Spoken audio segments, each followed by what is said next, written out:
Olá pessoal, tudo bem? Eu sou o professor Cadu, professor de Geografia. Vamos falar então da cadeia alimentar. Um assunto que é importante que você saiba e entender as maneiras de se cobrar. Aqui no Brasil, a ditadura militar foi apoiada pelos Estados Unidos. Aí você acorda e percebe que não está num conto de fadas. Eu sou Tomás, professor de Física, e hoje nós vamos falar sobre energia e potência. Na hora crescente, eu faço o quê? Eu somo e divido por 2. Família hétero, cheia de problemas sociais. De cada 10, 8 crescem sem a presença dos pais.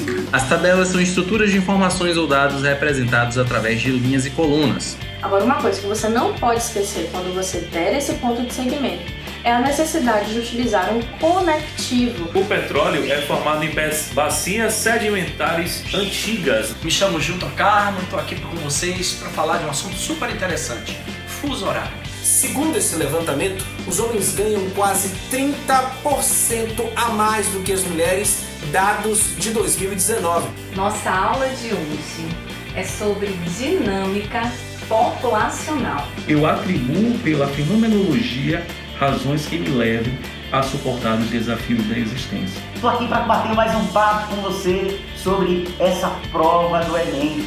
Hoje, pessoal, a gente vai trabalhar um assunto importante, um assunto que é muito cobrado em vestibulares. Olha aqui o tema. Essa ideia de macho dominante acaba afetando em crianças, jovens e adultos. Base maior, base menor, altura sobre 2. Professor, como é que isso cai em prova? Por exemplo. Só que aqui a gente está aplicando isso sobre o sistema, isso é importante. Porque o cubismo aqui talvez seja a coisa mais fácil de se fazer, o cubismo é muito forte. Cada cidade, estado dessa tem a sua forma de governo. Vamos tentar identificar. Galera, hoje nós vamos trabalhar um conteúdo muito importante para o seu Enem, chamado de estatística. Porque a gente sempre conversa muito sobre escolha profissional aqui. Só que o que você chama de escolha profissional... Esse conceito surge lá em meados do século XIX, com Marx e Engels. Nós temos 3 rochas principais que vão subsidiar, vão estruturar outros tipos de rochas. Se referindo ao seu próprio trabalho, que era o ato de refletir, de pensar e de promover a intelectualidade. Olá, Fera Enem, aqui é professor de Edson. A nossa fecundação é interna, porque o espermatozoide encontra o óvulo no corpo da nossa mãe. Eu tô aqui para dar dicas na prática para vocês cuidarem do corpo de vocês. Hoje nós vamos trabalhar com algumas características que inicia esse estudo da hidrostática. Os 3 mais cobrados em vestibular são Graciliano Ramos, Jorge Amado e José Lins do Rei. Você já deve ter ouvido que é bacana você pegar esse enunciado e grifar a palavrinha-chave. Ela precisa estar nos moldes que o Enem exige. Olá, galera da TV Enem, tudo bem? E aí, estão estudando? Estão focando no Enem? Vamos lá! A parte de grandezas diretamente, inversamente proporcionais, que é um tópico bem recorrente na prova do Enem.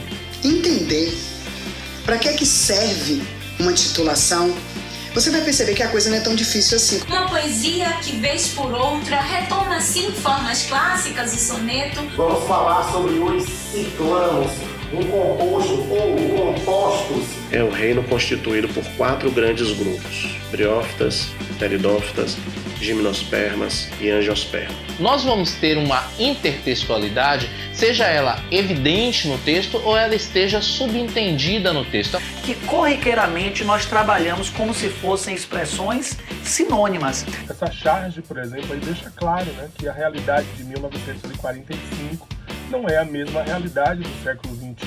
A Roma dos Césares, dos gladiadores, da República. O que é que ele fez? Não dá para dividir ninguém. Você tem 2 de H, 1 de C e 3 de O. Tem que dividir todo mundo, não divide ninguém. Na língua inglesa, os pronomes são palavras utilizadas para substituir os nomes Ao invés de ter 2 pares cromossômicos, um que veio do pai e um que veio da mãe, encontrada com muita facilidade em frutas e verduras. E vamos dizer, todas as propostas de genes são muito velhas. A apresentação da Elis poderia ter sido aí o marco, né, do início da MPB, ou por exemplo... Em dezembro de 1530, partiu de Lisboa uma esquadra que vai mudar radicalmente a história das terras conquistadas. Hoje a socialização das crianças, hoje ela se dá muito pelo meio tecnológico. Tudo que acontecia na Europa, segundo a Revolução Industrial, heterocromatina parcialmente enovelado. Os genes não funcionam. Meu nome é Leonardo, de Química, sejam bem-vindos aqui ao meu laboratório. Durante muito tempo a geografia foi uma geografia descritiva. Esta região, o Egito Antigo, ela foi dividida em 3 partes. Termo agricultura itinerante. De onde vem o termo itinerante? Isso na forma oral ou na forma escrita. Como farol do mar. Que honra poder passar esses conteúdos para vocês. Eu espero que vocês estejam gostando. Deixa brilhar o amor.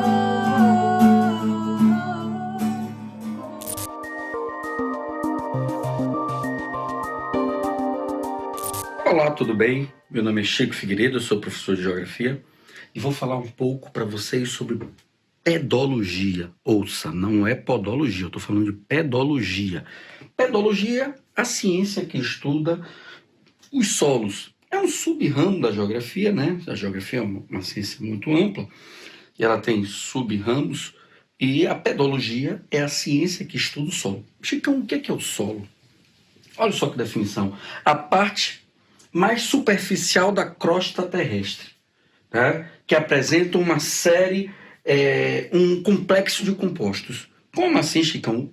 O que é o solo? Ele é formado de quê? A partir de quê? Quais são os seus tipos? Quais são os seus horizontes? Classificação? Vamos dar uma olhada em tudo isso agora? Por exemplo, a composição do solo. Esse aqui é um solo hipotético, né? Isso aqui tem uma grande variação. 25% de água, 25% de ar, humus, que é material orgânico, e minerais. Ar? Água? Sim. Todo solo, não todo, mas ele, de uma forma geral, o solo contém ar e contém água. Quando você vai para o interior que chove, você sente o cheiro de terra molhada. Ali existem processos, inclusive vida naquele solo, material orgânico, aquele cheiro que você não vai sentir nas grandes cidades, porque é um processo antrópico, a ocupação antrópica, a partir do concreto, do cimento, do asfalto, acaba fazendo com que esse solo fique, que você não tenha, a água não tenha acesso a esse solo, causando uma série de problemas, né? Enchentes e por aí vai. Mas, Chicão, me diga uma coisa, esse processo do solo, ele surge a partir de uma relação direta com um intemperismo.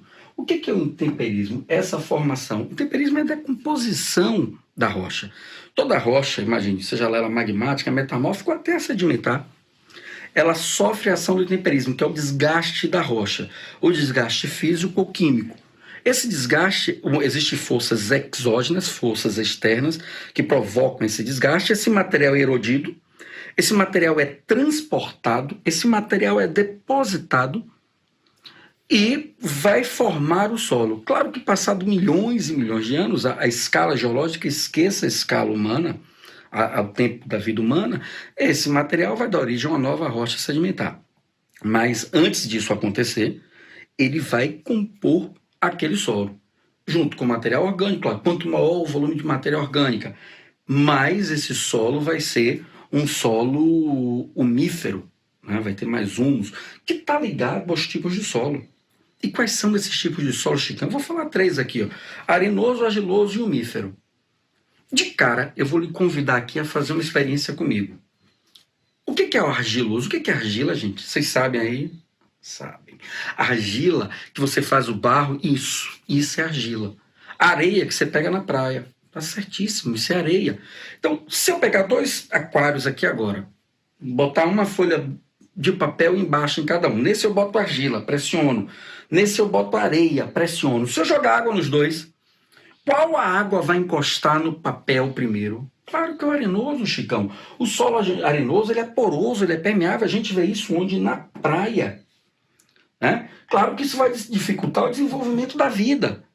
Inclusive o solo argiloso que retém mais essa água é importantíssimo, tanto no cerrado como na caatinga brasileira. Por quê, Chicão? Porque a água vai demorar de penetrar e tem uma importância de que com a pouca chuva dá mais tempo da vegetação, no caso da caatinga xerófita, né, ela consegue absorver e tem uma sobrevida e vai viver mais tempo. Né? Então o solo arenoso ele é poroso e permeável. O solo argiloso ele tem uma característica interessante em regiões úmidas ou semiúmidas, no caso do cerrado, que é semiúmida, predomina calcácio, magnésio, potássio, ferro e alumínio. O que acontece muitas vezes, como são chuvas que acontecem em determinado período do ano, não tem uma média pluviométrica muito bem distribuída, essa chuva como vem, detona os metais, os minerais hidrossolúveis, e o que aflora o ferro, formando uma camada que parece uma ferrugemzinha, chamado, aqui no Nordeste a gente chama de solo de canga. Esse fenômeno recebe o nome de laterização. Então, ele naturalmente vai ser menos poroso. Já o umífero, não precisa nem falar, né? É um solo que contém aproximadamente 10% de material orgânico, ele é muito rico, muito usado para a agricultura, né? É arejado, fofo, permeável, tanto para que a água atravesse como para reter parte dela. Ou seja, um solo equilibrado. É um solo pensado, um solo que é usado na agricultura, nas grandes florestas e por aí vai. Chicão, e quanto ao horizonte do solo? A gente pode dividir o horizonte, eu vou botar logo uma imagem aqui para vocês, né? Esse é um solo maduro, um solo velho, que já vem sofrendo a ação do intemperismo há muito tempo. Esse é um solo jovem. Você vê que ele foi pouco desgastado, o material mineral já foi pouco desgastado até agora, né? Eu tenho os horizontes O, A, B, C. Aqui é R, é rocha matriz, né? O horizonte O, eu tenho material orgânico em estágios de decomposição. Como assim, Chicão? Restos de cascas de banana, de folha, tem material orgânico, tem minerais, tem tudo isso, mas ele tem muito material em processo de decomposição. Já o horizonte A, ele já tem o material orgânico decomposto. Tem minerais, todo esse processo, mas o material orgânico já está decomposto, diferente do O, que é em processo. O B, paupérrimo, pobre material orgânico. Todavia, ele tem muitos minerais, muito rico em mineral. O horizonte C não tem material orgânico e tem minerais em processo de fratura, em processo de destruição. Aí, no caso, o horizonte C. Vamos retornar e fazer um processo de leitura. O é o horizonte superficial, pode conter mais de 20% de matéria orgânica em diferentes estágios de decomposição.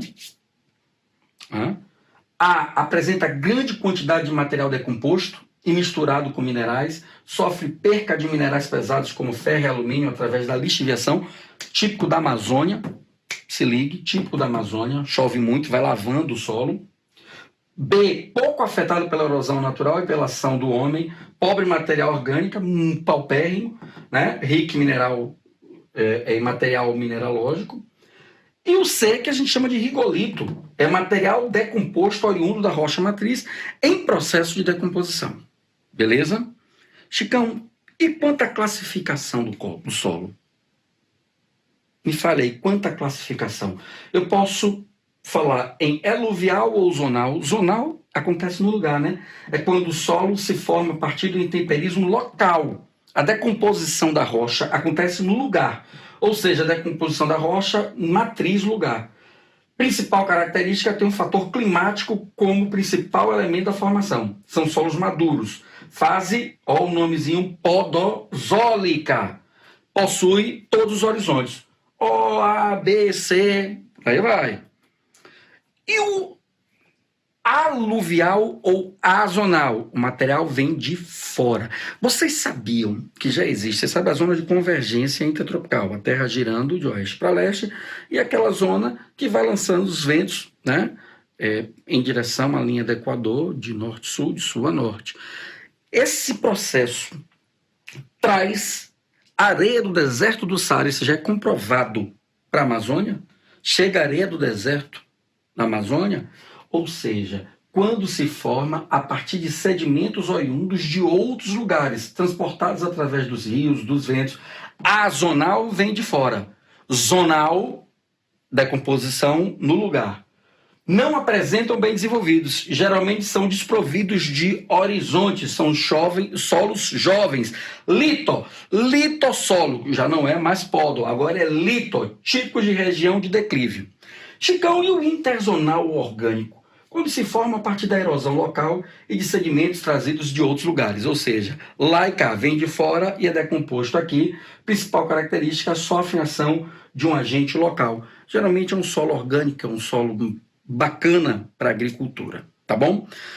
Meus amores, muito bom estar com vocês. Desejo todo o sucesso do mundo e em breve estamos de volta. Um fraterno beijo.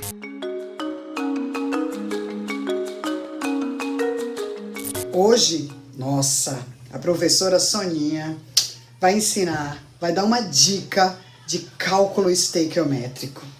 Ou, simplesmente, estequiometria. Vem caindo muito, né, gente? Estequiometria, junto com soluções, junto com titulação ácido-base, vem caindo muito. Sinceramente, amo falar de cálculo estequiométrico. Por quê? Porque estequiometria é uma comparação. Sim, estequiometria é uma comparação quantitativa. De forma muito simples. Como assim, professora? Por exemplo, você vai produzir alguma coisa, né? Então, se você quer que o resultado da sua produção seja um resultado perfeito, obviamente que você vai seguir uma proporção. Um exemplo, vamos para um exemplo bem cotidiano, já que a química de hoje é a química cotidiana, né? A química do dia a dia. Não é verdade? Você vai fabricar brigadeiro, por exemplo. Existe uma proporção, né? Você costuma vender brigadeiro na escola. E aí você segue uma proporção, você tem uma quantidade proporcional que você obedece para que você tenha um bom resultado, para que você consiga uma quantidade desejada. Digamos que você use um exemplo, 500 gramas de Nescau, com 3 latas de leite condensado, não é? Então, todos os dias, não levando em consideração a manteiga que você coloca, estou comparando dos produtos utilizados, o Nescau e o leite condensado. Digamos que você sempre usa essa quantidade, com essa quantidade você tem brigadeiros bonitos, saborosos, numa quantidade, digamos, de 100. Só que aí, no seu corre-corre, um dia você esqueceu de comprar a lata de leite condensado. Em vez de 3, você só tinha 2. Gente, obviamente que se você quiser um brigadeiro na mesma qualidade, no mesmo sabor, você não pode botar 2 latas para 500 gramas. Você vai ter que diminuir na quantidade de Nescau. Observa. Aí a gente já entra num ponto da estequiometria chamado de reagente em excesso e reagente limitante. Tá? Sério? Sim. Porque quem limitou a produção daquele dia foi o quê? Foram as 2 latas de leite condensado. Porque você teve que diminuir na quantidade de Nescau. Então, o que sobrou do Nescau, a gente chamou de excesso, foi sobra. Excesso é sobra. Excesso em estequiometria é algo que não faz parte da reação. Estão entendendo onde eu quero chegar? Sobrou. Porque você teve que limitar a produção daquele dia em função das 2 latas de leite condensado que você tinha. Isso em estequiometria a gente chama de reagente limitante e reagente em excesso. Não é verdade? Tá. Obviamente, outra linguagem da estequiometria. Se quando você tinha 3 latas de leite condensado para 500 gramas de Nescau, você conseguia 100, um exemplo, né? Tô dando um exemplo. Naquele dia você não vai fazer 100, porque você teve que limitar. Não é? Então, aqui em estequiometria, a gente vai chamar de rendimento. O seu rendimento naquele dia não foi o rendimento que você costuma ter. O seu rendimento caiu. Você teve um rendimento menor, porque você teve que limitar um dos componentes. Estão entendendo onde eu quero chegar? É outra linguagem muito usada em estequiometria. Rendimento da reação. Rendimento bom, rendimento de 80%, rendimento de 50%, rendimento de 40%. Estão entendendo? Então, assim, eu considero um assunto gostoso, porque você pode vivenciar ele no dia a dia. Na verdade, eu costumo brincar, eu digo que estequiometria é uma coisa, é um assunto mecânico. É simplesmente comparar quantidade. De repente, um parente seu, um amigo, um primo, um irmão, colocou confete dentro da sua lata de Nescau. Quando você vai fazer o brigadeiro, o que é que acontece? Tá cheio de confete? Pô, mas espera aí, confete vai contaminar o teu Nescau? Não. Confete é algo que você não vai usar naquele momento. Então o que é que você vai fazer? Você vai pegar uma peneira, vai peneirar e vai tirar o confete. E vai usar o seu Nescau. Aqui em estequiometria, a gente chama isso aqui de pureza e impureza. Estão entendendo? De forma simples. O confete é algo que você não vai usar naquele momento. Mas não quer dizer que vai contaminar o Nescau.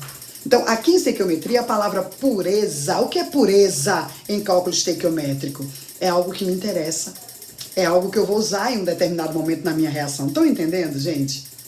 A palavra impureza em estequiometria não é algo que está contaminado. Não é isso. A palavra impureza em cálculo estequiométrico significa apenas uma substância que você não vai usar em um dado momento. Mas não significa que dali a um minuto, a alguns dias, você vai precisar usar. Então, assim, é muito simples, né? O excesso é aquilo que eu não uso, o excesso é sobra. O limitante é aquilo que foi totalmente consumido na reação, é aquilo que eu vou usar na reação. Se aumento ou diminuo alguma coisa na minha reação, se alguma coisa influencia o meu rendimento, ele cai. Eu posso ter um bom rendimento, um rendimento menor, né? A pureza são as substâncias que de fato me interessam, né? As impurezas são as substâncias que não me interessam. Aqui não significa algo puro ou algo contaminado. Estão entendendo? Então, eu costumo dizer o seguinte, olha o exemplo que tem aqui no quadro, gente. Olha só, eu tenho aqui N2 gasoso mais 3H2, produzindo, síntese de produção da amônia, síntese de Haber, né? Produzindo 2NH3. Então, eu costumo dizer o seguinte, o macete para a estequiometria, meus filhos, é a proporção estequiométrica da reação. Porque o balanceamento da reação, numa linguagem mais simples, é o número de mol proporcional. Então, tudo que eu fizer, eu tenho que obedecer essa proporção. Então, aqui está dizendo o quê? Que 1 mol de N2 precisa de 3 mols de H2 para produzir 2 mols de amônio. Ou seja, qual é a proporção dessa reação? É que o hidrogênio seja o triplo do nitrogênio. E isso quer dizer o quê, Pro? Ora, se 1 reage com 3, filhos, olha só, ó, se eu tiver 9 mol, eu vou ter que ter 3 mols, porque eu preciso obedecer a proporção. Essa comparação pode ser feita em mol, como eu fiz aqui, tá vendo? 1 para 3 para 2, que é o próprio balanceamento da equação. Essa proporção estequiométrica, ela pode ser feita em massa, tá vendo? A massa molecular, N é 14 vezes 2, 28. Tá vendo? O hidrogênio é 1 vezes 2, 2 vezes 3, 6 gramas por mol. Tá vendo? A N14 mais 3, 17 vezes 2, 34. Eu tanto posso fazer essa comparação em mol, como eu posso fazer essa comparação em massa, como eu posso fazer essa comparação em volume, tá? Mas as mais comuns é mol e massa. Então isso quer dizer o quê, querido? É simplesmente uma comparação. Preste atenção. 28 gramas precisa de 6 de hidrogênio. Tá vendo? 28 precisa de 6. Se eu tiver 24 gramas, eu vou precisar de quanto? Vou consumir quanto de N2? Tá vendo? 28 gramas reage com 6, consome 6 de H2. É proporcional. Mas agora eu não tenho 6. Agora eu tenho 24. Você percebe que quadruplicou? Automaticamente, filhos, ó, aqui ó, também vai ter que quadruplicar. Certo? Porque eu devo obedecer uma proporção estequiométrica. 28, consome 6. Daqui para aqui quadruplicou, né? Foi para 24, certo? E aqui? vai ter que quadruplicar também. Isso é estequiometria. É uma comparação quantitativa. Se 2 produz 10, 4 vai produzir quanto? 20. Quando isso não acontece, por quê? Alguém está em excesso? Como é que está a minha pureza? Como é que vai ser o meu rendimento? Então, na verdade, cálculo estequiométrico nada mais é do que uma comparação quantitativa de espécies químicas dentro da minha reação. E o parâmetro ideal para vocês é o número de mol, que é o próprio balanceamento da equação. Espero ter ajudado. Muita paz, sucesso!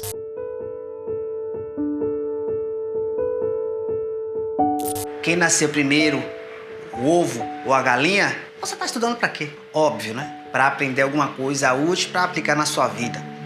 Acho que isso é uma explicação razoável, mas tem uma explicação mais interessante também. Você está estudando para fugir da ignorância. Nós nascemos ignorantes e vamos morrer menos ignorantes. Nós nunca nos desvencilharemos da ignorância por completo. A ignorância é a falta de conhecimento. Você não vai conhecer ninguém que saiba tudo sobre medicina, que saiba tudo sobre literatura clássica, e dentro de literatura clássica saiba tudo sobre literatura grega, romana, arcaica, latina. Não vai conhecer ninguém que saiba tudo sobre medicina, literatura, biologia, zoomedicina, dominó, xadrez, Pokémon. Você vai ter gente que conhece muito sobre muita coisa, mas nunca vai ser completamente conhecedor. A ignorância nos acompanhará sempre em maior ou menor medida. A ignorância nos limita e te limita a respostas prontas. Quando você não sabe alguma coisa, é muito mais fácil alguém de fora te convencer de algo. Seja a respeito de como o mundo surgiu, seja a respeito de como você deve se comportar, seja a respeito até do que você deva comer. Lembra que manga com leite faz mal? A aprendizagem é essencial para eliminar a ignorância. Erradicar a ignorância é impossível. O que a gente tenta fazer é preencher as lacunas enquanto faz esse passeio aqui, né? Pelo planeta Terra. Então, as perguntas universais, quem somos nós, de onde viemos, para onde vamos, vão nos perseguir. E a ignorância ao lado dessas perguntas e dessas respostas estará ali, ó, coladinha, ajudando ou piorando a situação. O que a gente precisa lembrar é que tudo tem resposta. Pode ser que você não tenha acesso a essas respostas. E a humildade em relação a ser ignorante é importantíssimo, porque a partir do momento que você sabe que é ignorante sobre determinado assunto, você pode se debruçar sobre ele. Mas tudo tem resposta. Até quem nasceu primeiro, se foi o ovo ou a galinha. Aí uma pergunta universal. Bem, e só para você saber, sempre será o ovo. Sempre o ovo. É só lembrar que o ovo é uma célula com uma membrana citoplasmática calcificada e que aquela célula vai se dividir em milhões de células especializadas que vão virar cabelo, olho, boca, dente. Quem nasceu primeiro, o ovo ou a galinha, é como se você não lembrasse que você também nasceu no ovo, só que a sua casca de ovo é a placenta de sua mãe. Você perguntar quem nasceu primeiro, se foi o ovo ou a galinha, diz respeito à ignorância de não perceber que é a mesma coisa que você perguntar quem nasceu primeiro, se foi você ou sua mãe, se foi seu fígado ou a sua mãe, se foi a sua orelha ou a sua mãe. Sempre será o ovo, porque será sempre uma célula se dividindo em milhões e milhões e milhões e milhões e milhões. É sempre do menor para o maior. Tudo isso para dizer, corra atrás do conhecimento. E espalhe essa boa nova, não sobre o ovo ou a galinha, mas sobre as vantagens de se fugir da ignorância.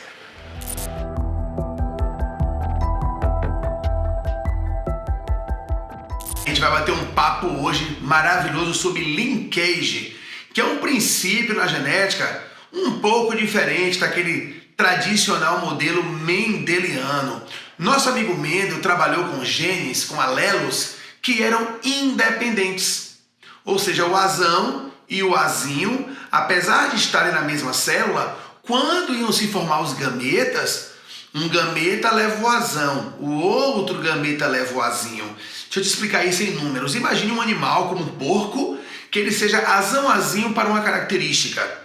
E aí, de repente, esse animal, no processo reprodutivo, ele produz lá 10 milhões de espermatozoides. Então 5 milhões vai estar levando o Azão. Os outros 5 milhões levando o quê? O Azinho. É uma segregação independente, é uma separação independente. Esse princípio rege o pensamento de Mendel. Em linkage, não. Linkage são genes ligados. São alelos que podem migrar juntos para o mesmo gameta. Vem comigo, bora para a folha de papel, que eu vou te mostrar isso em detalhes e você vai aprender linkage agora.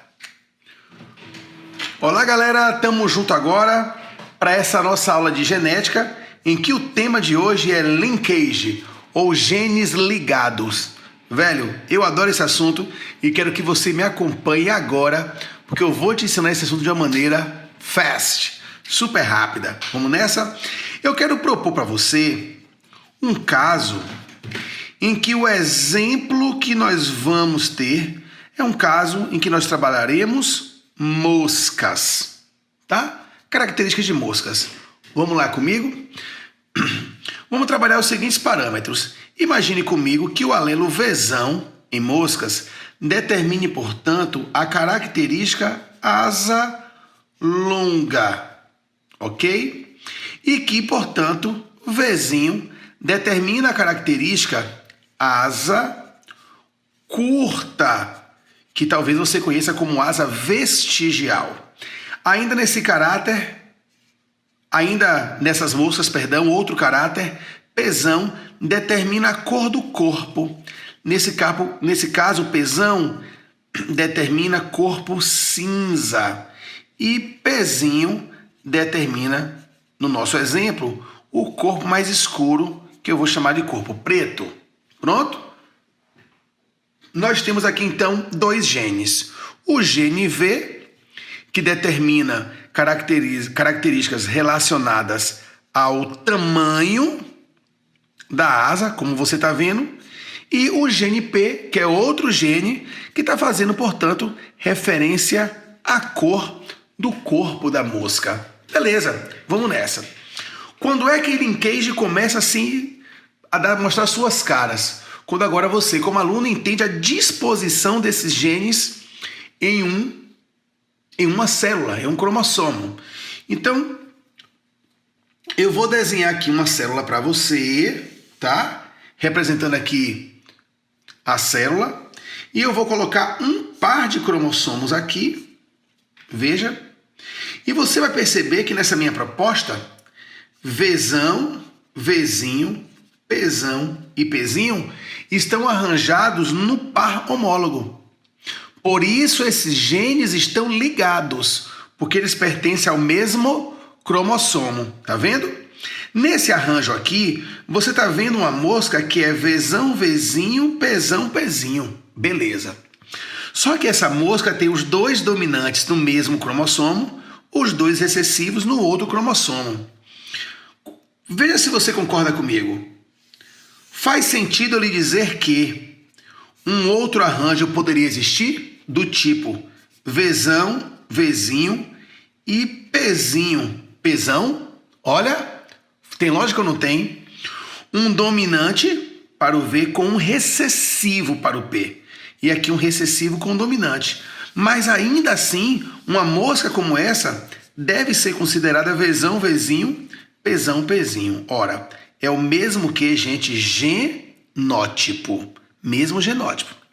Agora, a organização, a disposição dos alelos é a mesma? Não é, não. Então, a disposição é diferente. Logo, esse genótipo aqui estaria, portanto, sendo classificado como uma disposição, uma organização cis. O que significa isso? Alelos de mesmo padrão no mesmo cromossomo. Dominantes do mesmo cromossomo, recessivos no outro cromossomo. Então é cis. Ao passo que esse outro modelo deve ser considerado o quê? Modelo trans, em que você tem, portanto, um dominante e um recessivo no mesmo cromossomo e um recessivo com dominante no outro cromossomo. Então dá para ver que cis e trans perfazem aqui uma disposição, uma organização diferente. Agora o genótipo, quando eu mostro para você, ele é o quê? Ele é igual. Tá vendo? Então, é a distribuição que é um pouco diferente para a gente. Beleza. Então, o primeiro conceito já foi passado para você, que é o que? Você entender que genes ligados são genes que estão aonde? No mesmo cromossomo. Beleza. O que eu quero agora discutir com você é uma outra situação. Vamos discutir outro aspecto dentro disso aqui. Eu quero te chamar a atenção agora para os gametas. Sim, ora, como seria, portanto, a organização dos gametas que fossem, portanto, formados a partir de um modelo cis? E como seriam os gametas formados a partir de um modelo trans, né? Então vamos lá. No modelo cis, olha, no modelo cis, como seriam os gametas? Bora aqui botar o nome, gametas. Aqui também vou colocar, gametas.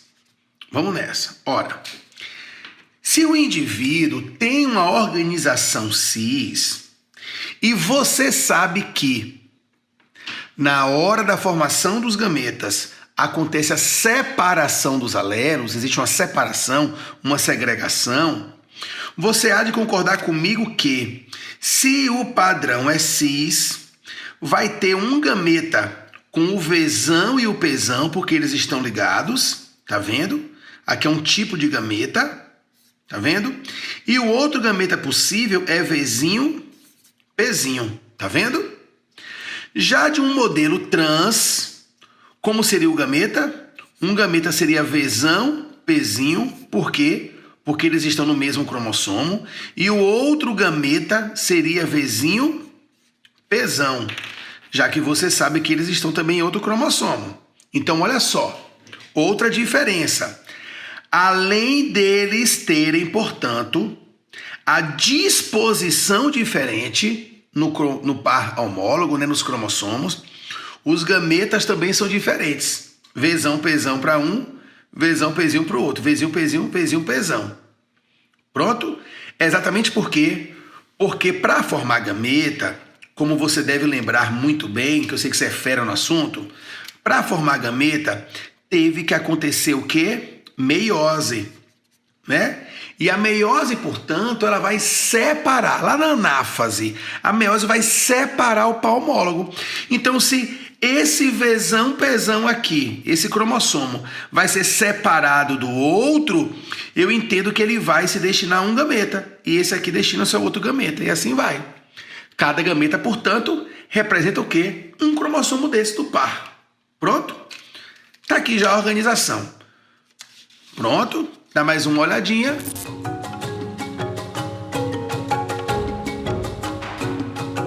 Este é meu pai. Sou eu. Eu sou a filha dele. E ele fez essa música pra mim quando eu estava passando por um término e chorando todos os dias no colégio. Então, se você estiver passando por algo parecido, eu super recomendo que você ouça essa música, compartilhe com alguém que está chorando todos os dias e ela vai ficar bem. Vamos lá, com um barulhinho de chuva.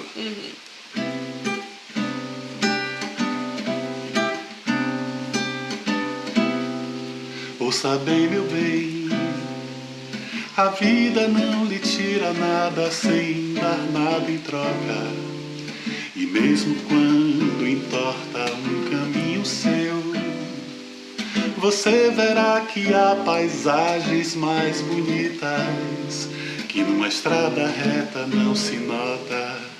Eu sei que não é fácil acreditar em mim e olhar o lado bom em hora tão ruim, mas eu sei que é assim, que toda dor, mesmo de amor, um dia chega ao fim. E quando amanhecer e o frio deixar o seu lençol, você verá o amor vir a brilhar com a luz de um sol, brilhar com a luz de um sol, brilhar. Ouça bem, meu bem, a vida não lhe tira nada sem dar nada em troca. E mesmo quando entorta um caminho seu, você verá que há paisagens mais bonitas que numa estrada reta não se nota.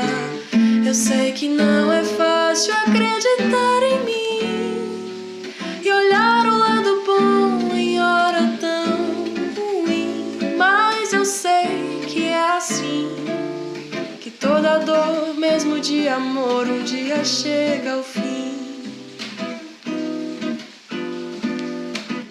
E quando amanhecer e o frio deixar o seu lençol, você verá o amor virá brilhar com a luz de um sol. Você verá o amor virá brilhar com a luz de um sol. Você verá o amanhecer virá o frio deixar com a luz de um sol, brilhar com a luz de um sol, brilhar com a luz de um sol. Ouça bem, meu bem.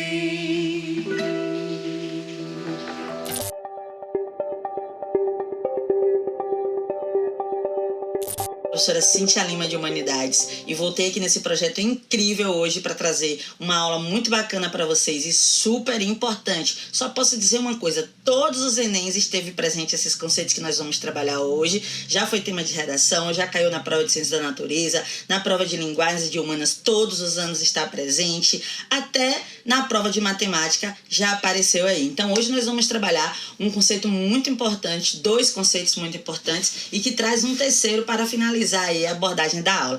Então hoje nós vamos trabalhar raça, etnia e multiculturalismo. Primeira coisa que eu gostaria que vocês entendessem é que o conceito de etnia, ele já é um conceito mais novo, mais amplo, e ele é muito importante para nós no sentido positivo de afirmar isso, se for possível ou necessário, em um tema de redação, por exemplo. Por quê? Porque a etnia, essa eticidade aí, é o senso de reconhecimento das diferenças, é o senso de pertencimento. O conceito de etnia, ele está atrelado à cultura, à tradição, aos modos, formas de viver, aos costumes, afinidades, totalmente diferente do conceito de raça, que está sempre atrelado à biologia, fisiologia ou a um indivíduo dentro das suas composições biológicas. Então, etnia é um conceito que a gente vai abordar aí na redação, se for necessário, e que aparece na prova de linguagens o tempo todo. Tem aquelas tirinhas, aquelas charges comerciais, enfim, gênero, aparece muito isso.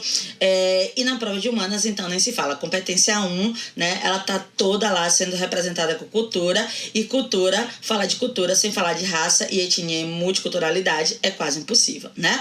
Então, o racismo que todo mundo tanto fala, basicamente, ou de forma bem complexa, eita, quase não sai, né? De forma bem complexa, é uma ideologia, se assim a gente pode dizer, mas é um comportamento que envolve toda ação preconceituosa, discriminatória ou de segregação contra qualquer grupo ou qualquer pessoa por origem étnica ou racial. E esse conceito de racismo, ele tem aí uma discussão vasta no mundo, né? Hoje o homem é cosmopolita e ele entende hoje, como eu falei anteriormente, seu senso de pertencimento, ele entende hoje seus costumes, suas tradições, e por isso ele não aceita mais alguns conceitos antigos e algumas abordagens antigas que a gente vai ver agora. O primeiro desses conceitos antigos que dificilmente o homem aceita hoje é o eurocentrismo, né? A ideia de que a Europa é o centro do mundo e que ela precisa colonizar todas as pessoas, que todos são primitivos e a Europa, ela é o concurso da cultura e por isso ela vai sair colonizando todo mundo, que vai aceitar isso de forma pacífica. Já era, isso acabou, certo? Então, eurocentrismo versus colonização é pra lá, pra aula de história, que meu amigo Ricardo vai falar muito bem. Mas a gente tem aí um conceito sociológico que é o darwinismo social. A teoria do Darwin, ela afirma que as espécies mais fortes dominam as espécies mais fracas. Mas como falar disso em uma só espécie, que é a nossa? Então, as relações de poder, as relações relações de domínio e de hegemonia sempre colocam, né, as raças e a etnia aí sendo um darwinismo social constante, porque dentro dessas relações de poder, o darwinismo social mostra para nós que existe um etnocentrismo muito forte. Então esse darwinismo, que é o ato de usar as relações de poder sociais para domínio e hegemonia de um outro grupo, né, ou de uma pessoa de um outro grupo, ou de uma nação, enfim, né, a gente pode abrir isso para outra discussão depois, traz aí o etnocentrismo. E o etnocentrismo trouxe relações históricas devastadoras no mundo, desde sempre, para sempre e até hoje. Um exemplo clássico é o nazismo, não é isso? Então acreditar que a minha etnia é superior, ou que a minha raça é superior e que as outras, elas são totalmente inferiores e devem ser subordinadas a mim, isso é um erro dantesco que a humanidade já teve e que infelizmente ainda tem em alguns discursos. Então o Francis Galton, ele teve a infelicidade de criar a ideia e o termo bem nascido, que é o conceito de eugenia, e que traz ainda mais um alimento aí, traz ainda mais uma composição para fomentar esse etnocentrismo que ainda é tão forte. Aqui no Brasil, por exemplo, o etnocentrismo se expressa muito fortemente nas etnias indígenas, nos povos que o Estatuto da Igualdade Racial colocou como privilegiado, mas que a sociedade sempre está desprivilegiando.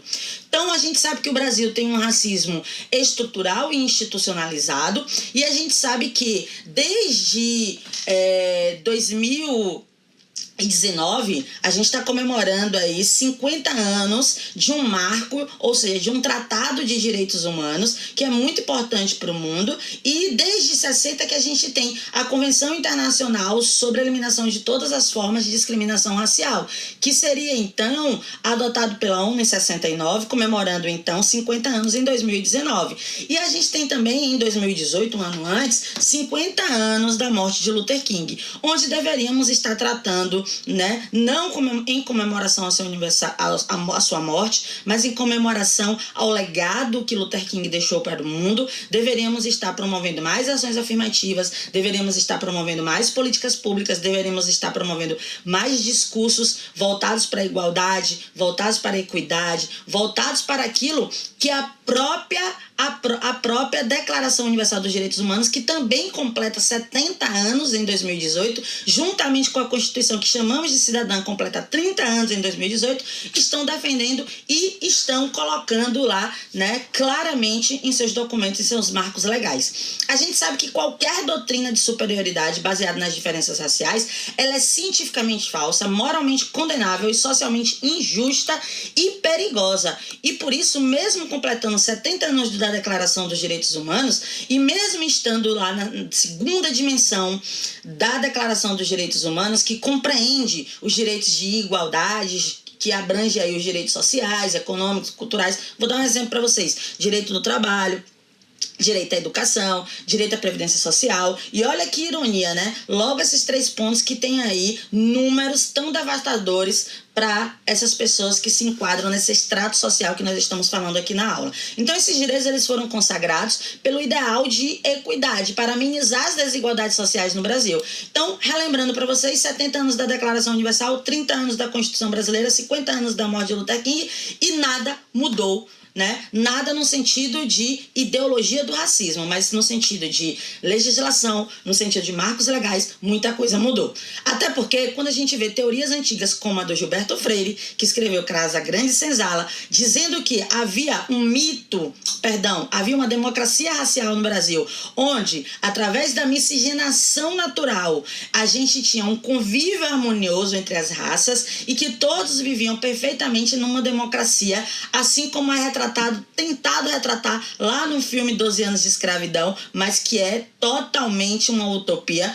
Havia a chamada democracia racial no Brasil, que afirmava, segundo Gilberto Freire, que esse fenômeno da mestiçagem era tão natural que nós convivíamos em harmonia, perfeita paz e celebrando, né, a multirracialidade racialidade que temos aqui no Brasil. Mas o Florestan Fernandes, em 1965, ele escreveu A Integração do Negro na Sociedade de Classes. E lá ele fez o mito da democracia racial, refutando essa ideia do Gilberto Freire e desconstruindo a visão de convívio harmonioso, até porque nunca houve e não há no Brasil, né? Onde ele afirma que a democracia racial é um mito idealizado para servir e justificar a posição daqueles que estão sempre em privilégios. E o movimento negro brasileiro, que surge aí como referência do movimento americano na década de 50 e 60, ele é muito forte, combatendo a discriminação racial, combatendo aí a segregação que existe no Brasil e que promove tanta desigualdade. Aí a gente pensa rapidamente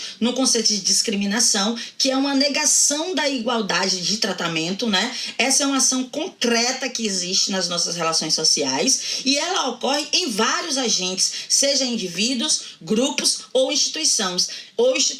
Ela pode ser vista claramente e mensurada nos números que nós temos no Brasil, onde aponta que todo esse extrato da sociedade social aí, todo esse extrato da sociedade, ele está sempre abaixo no que é positivo e acima no que é negativo. Exemplo, na educação, o negro está abaixo, no número de posicionamentos de trabalho de CEOs do Brasil, enfim, em uma classificação social, como Florestan falou, de classes, né? Numa classificação econômica, numa classificação social, ou simplesmente numa ideia de hegemonia, né? O negro ele está sempre mensurado em números abaixo no que diz respeito ao que é positivo e acima no que diz respeito ao que é negativo, infelizmente, né?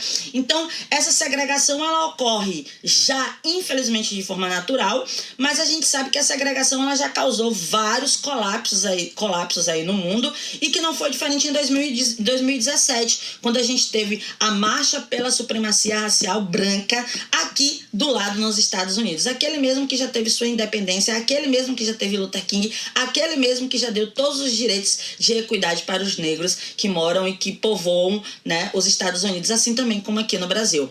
Mas aí a gente sabe que essa segregação, ela nem sempre é jurídica. Essa segregação, às vezes, ela é um estabelecimento de uma fronteira social ou até espacial, que aumenta as desvantagens desses grupos discriminados. Então, é uma ideia de poder. São relações de poder que estão sempre sendo impostas aí por leis ou por regras, normas e comportamentos que querem caracterizar o ato de violentar o grupo que está inferior àquele que está no domínio. E aí surge o conceito de apropriação cultural, que é fundamental a gente falar aqui.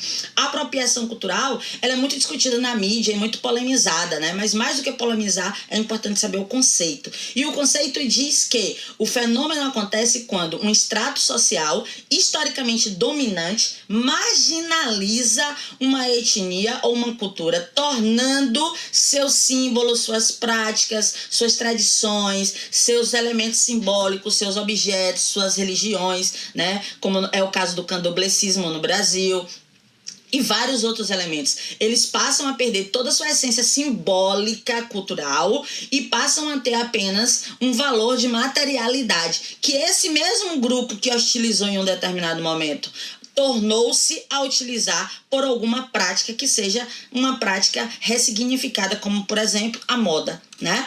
E aí a gente tem um último conceito, que é um dos mais novos que tem sido discutido aí, mas que não pode ficar para trás, que é a ideia de colorismo. Ou seja, se você tiver que escolher um deles, colorismo é muito pouco falado e você pode utilizar ele ao seu favor. O colorismo ou a pigmentocracia é a discriminação pela cor da pele e é muito comum em países que sofrem a colonização europeia, ou seja, a ideia de dizer, né, que alguém parece, olha que negro lindo, né, tem traços de branco, olha, isso é uma das falas mais, né, pigmentocráticas que a gente pode ouvir, né? Então, quanto mais o negro se parece no seu perfil de cor da pele ao que é diferente do europeu, mais esse negro ou mais esse indivíduo vai estar dentro de uma desclassificação dessa pigmentocracia e, novamente, em busca das relações de poder. Ele seria o contrário do racismo, que orienta-se apenas pela identificação do sujeito. E aí eu quero terminar essa aula de hoje, porque nós vamos ter uma outra aula sobre o Estatuto da Igualdade Racial, onde nós vamos falar das leis, onde nós vamos falar de outros assuntos dessa mesma vertente. Eu quero dizer para vocês uma frase do Nelson Mandela, que vocês me permitam ler. A pobreza não é um acidente, assim como a escravidão e o apartheid. A pobreza foi criada pelo homem e pode ser removida pelas ações dos seres humanos. Nelson Mandela afirma isso quando ele diz que sempre o racismo está atrelado à pobreza e vice-versa. Então eu quero dizer para você que está aí do outro lado, lutando, estudando ou se desdobrando para chegar na realização do seu sonho, que independente de qualquer raça, cor, etnia, religião ou gênero, você vai realizar o seu sonho assim como qualquer outro, porque é aqui, no nosso país, onde a gente luta, onde a gente vence e onde a gente tem projetos como esse de justiça e democracia social, cada vez mais a equidade vai ser possível, porque nós, sociedade, queremos um mundo muito melhor e transformado em ações positivas como essa. Olá pessoal, tudo bem? Eu sou o professor Cadu, professor de Geografia. Vamos falar, então, da cadeia alimentar. Um assunto que é importante que você saiba e entender as maneiras de se cobrar. Aqui no Brasil, a ditadura militar foi apoiada pelos Estados Unidos. Aí você acorda e percebe que não tá num conto de fadas. Eu sou Tomás, professor de Física, e hoje nós vamos falar sobre energia e potência. Na ordem crescente, eu faço o quê? Eu somo e divido por 2. Família hétero, cheia de problemas sociais. De cada 10, 8 crescem sem a presença dos pais. As tabelas são estruturas de informações ou dados representados através de linhas e colunas. Agora, uma coisa que você não pode esquecer quando você der esse ponto de segmento é a necessidade de utilizar um conectivo. O petróleo é formado em bacias sedimentares antigas. Me chamo Gilton Carmo e estou aqui com vocês para falar de um assunto super interessante: fuso horário. Segundo esse levantamento, os homens ganham quase 30% a mais do que as mulheres, dados de 2019. Nossa aula de hoje é sobre dinâmica populacional. Eu atribuo pela fenomenologia razões que me levem a suportar os desafios da existência. Estou aqui para bater mais um papo com você sobre essa prova do Enem. Hoje, pessoal, a gente vai trabalhar um assunto importante, um assunto que é muito cobrado em vestibulares. Olha aqui o tema. Essa ideia de macho dominante acaba afetando em crianças, jovens e adultos. Base maior, base menor, altura sobre 2. Professor, como é que isso cai em prova? Por exemplo. Só que aqui a gente está aplicando isso sobre o sistema, isso é importante. Porque o cubismo aqui talvez seja a coisa mais fácil de se fazer, o cubismo é muito forte. Cada cidade, estado dessa tem a sua forma de governo. Vamos tentar identificar. Galera, hoje nós vamos trabalhar um conteúdo muito importante para o seu Enem, chamado de estatística. Porque a gente sempre conversa muito sobre escolha profissional aqui. Só que o que você chama de escolha profissional, esse conceito surge lá em meados do século XIX com Marx e Engels. Nós temos 3 rochas principais que vão subsidiar, vão estruturar outros tipos de rochas. Se referindo ao seu próprio trabalho, que era o ato de refletir, de pensar e de promover a intelectualidade. Olá, Fera Enem, aqui é professor de Edson. A nossa fecundação é interna, porque o espermatozoide encontra o óvulo no corpo da nossa mãe. Eu tô aqui para dar dicas na prática para vocês cuidarem do corpo de vocês. Hoje nós vamos trabalhar com algumas características que inicia esse estudo da hidrostática. Os 3 mais cobrados em vestibular são Graciliano Ramos, Jorge Amado e José Lins do Rei. Você já deve ter ouvido que é bacana você pegar esse enunciado e grifar a palavrinha-chave. Ela precisa estar nos moldes que o Enem exige. Olá, galera da TV Enem, tudo bem? E aí, estão estudando? Estão focando no Enem? Vamos lá! A parte de grandezas diretamente, inversamente proporcionais, que é um tópico bem recorrente na prova do Enem.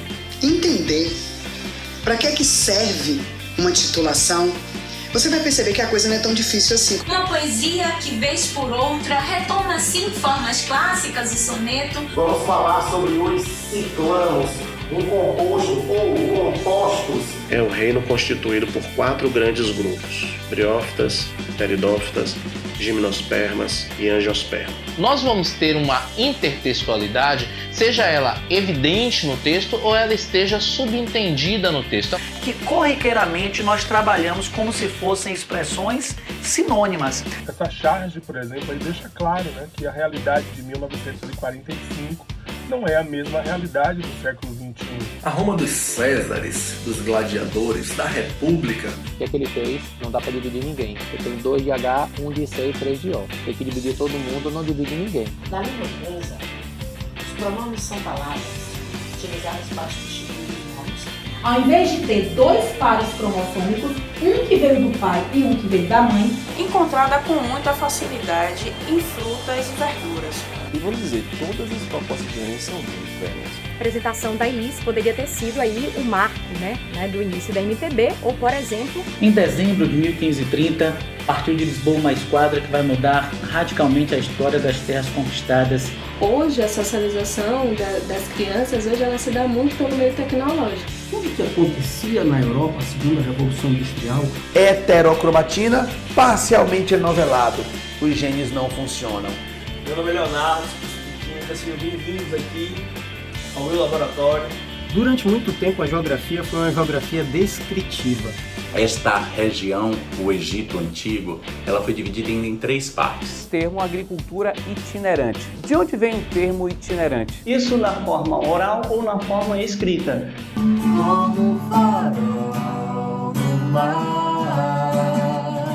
Que honra poder passar esses conteúdos para vocês. Eu espero que vocês estejam gostando.